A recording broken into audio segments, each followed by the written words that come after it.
Allergiyasi bor odamlar roza tutsa bo'ladimi? Ha, bo'ladi. Ko'p hollarda allergiyasi bor odamlar roza tutsa bo'ladi. Agar sizda ko'z qichishish, yoshlanish, burun bitishi, teridagi allergik muammolar yoki allergik yo'tallar bo'ladigan bo'lsa, roza tutsangiz bo'ladi.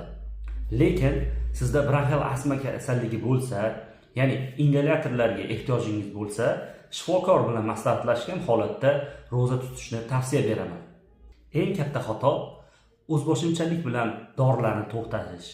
Agar nazorat qilinsa, dorilarni to'g'ri vaqtda berilsa, ya'ni saharlik va iftorlikda bemalol allergiyasi bor odam roza tutsa bo'ladi.